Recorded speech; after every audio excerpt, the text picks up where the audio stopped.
We tell ourselves we are modern, that we have outgrown the old rituals. But walk through any cemetery and look at the flowers left on the stones, fresh ones, placed by people who will swear they are not superstitious, who left them anyway, because the hand reached out before the mind could argue. Look closer and you will find the old code running everywhere, wearing new clothes. The roadside cross at the bend where someone died. The account online that no one closes, where friends still write happy birthday to a person who will never read it. The tattoo of a date. The chair no one sits in. The recipe cooked exactly the way she made it, because to change it would feel like losing her twice. None of this is taught to you. No one sits you down and explains how to ache. The behavior arrives on its own, fully formed, the moment you need it, which is exactly what an instinct does. That is the inheritance.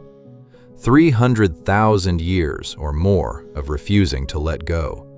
It is not weakness.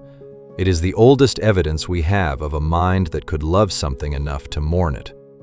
Some scientists will tell you it is the very thing that made us human in the first place, that the animal which learned to honor its dead was already on the road to art, to religion, to every cathedral and every poem. Grief built all of it. So here is the truth this video has been circling. Someone you love is going to die. You have always known it. And the ache you feel even now, reading those words, the part of you that wants to look away, is not a flaw in you. It is the most ancient and most human thing you own. A band of people, somewhere warm, a very long time ago, felt it first. And they did the only thing the feeling allowed. They stayed. So what was the payoff? Here is where the calm scientists and the grieving humans meet. Consider the work of researchers who study grief itself, like the psychologist George Bonanno, who spent years asking what grief actually is and what it is for. Grief, in this view, is not a malfunction. It is not you breaking. It is the mind doing something with enormous evolutionary weight, updating. You built a model of the world that contained someone, their voice, their place by the fire, the role they played in keeping you and your children alive. When they die, that model is suddenly, catastrophically wrong, and the pain you feel is the sheer force of your brain being dragged against its will into a new and emptier reality. The tears, the ache, the inability to let go, that is the cost of having loved someone enough to depend on them. And for a social animal whose entire survival depended on the bonds between a few dozen people, those bonds had to be strong enough to hurt when they broke.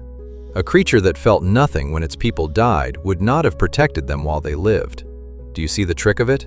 The grief that feels like the worst thing your body can do to you is the proof of the very thing that kept your ancestors alive.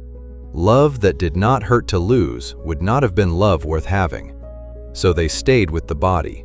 And staying turned into ritual. Look at what came next once humans had words and symbols.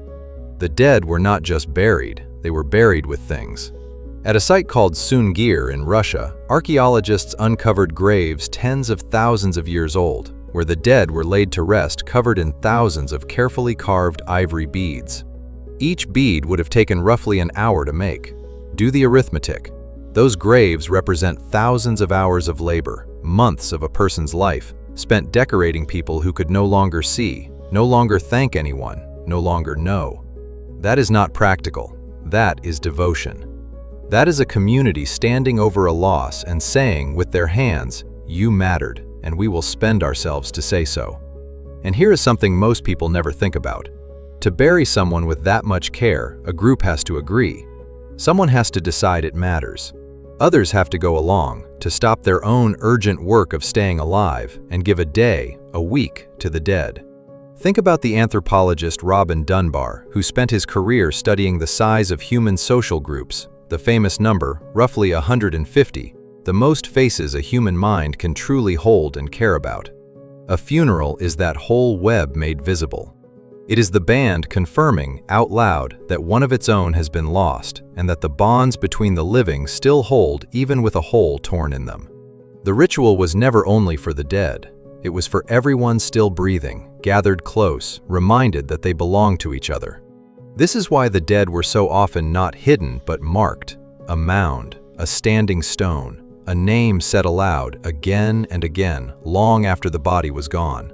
The grave was a message, and the message was simple. We were here. We loved someone. Remember. Now think about how rare that is in the living world. A chimpanzee mother may carry her dead infant for days, grooming it, refusing to put it down, and that alone should move you because it shows the root of the feeling runs deep. But no chimpanzee digs a grave. No elephant, for all its mourning, returns to lay flowers. The leap from feeling the loss to doing something about it, building a ritual around it, passing that ritual to your children, that leap seems to belong to us and to the few human cousins who walked beside us and are now gone. And the dead were given other things. Red ochre, the rust-colored pigment, appears again and again sprinkled over ancient bodies all over the world, as if to give back the color that death takes away. Tools, food, flowers perhaps, though the famous flower burial of Shanidar Cave is still argued over, the image stays with us because it feels true. A body laid down and the living reaching for something beautiful to leave behind. Now bring it forward, bring it all the way forward to you. Because nothing about this has stopped. You carry the same machinery, you just run it on new hardware. When you keep your grandmother's ring in a box you never open, you are sprinkling ochre on the dead. When you cannot delete the voicemail, when you leave the bedroom untouched, when you talk to someone who is no longer there, you are doing exactly what that band around the fire did. You are refusing to leave the body where it fell. You are insisting, against all the cold logic of the universe, that the person is not simply gone. Someone you love is going to die. You already know this. You have always known it. But you spend most of your life with that knowledge tucked somewhere out of sight, the way you might bury a key in a drawer you rarely open. Here is the strange part.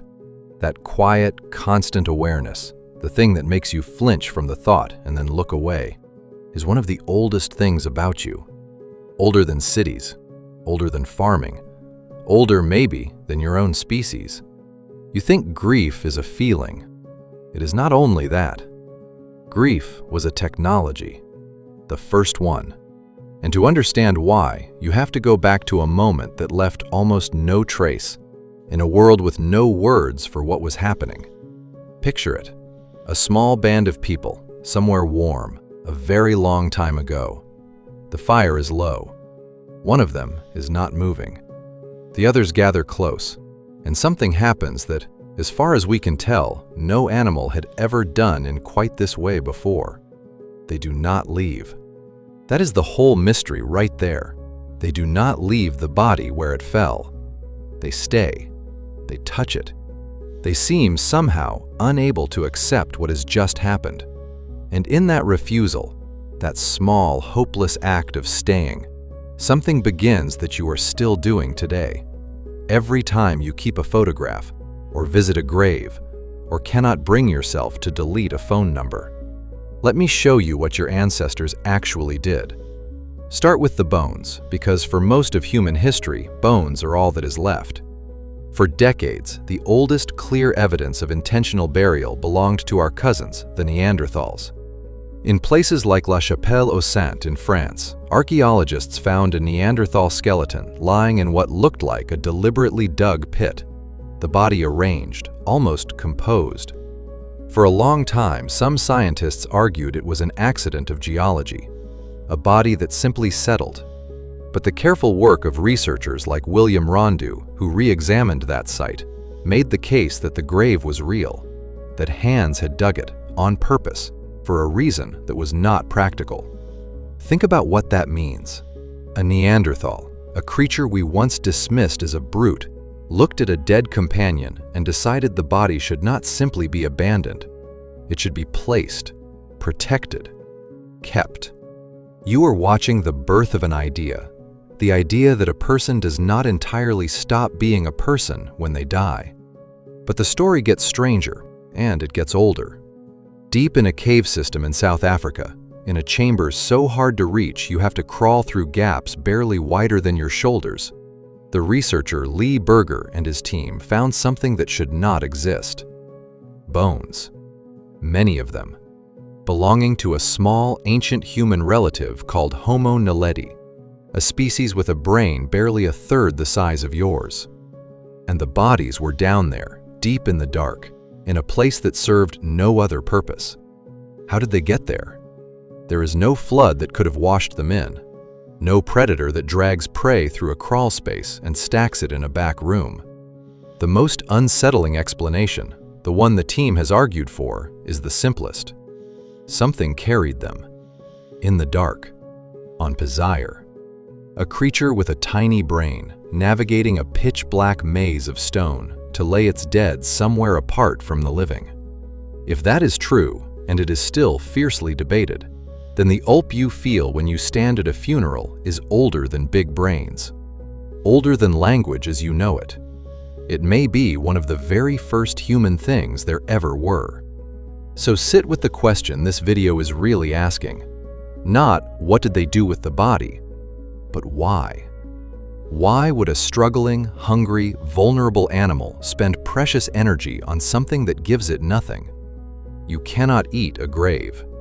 A buried body does not protect you from the cold or the leopard in the night. By every cold law of surruption, caring for the dead is a waste. And yet every human culture we have ever found does it. That is the kind of fact that should stop you.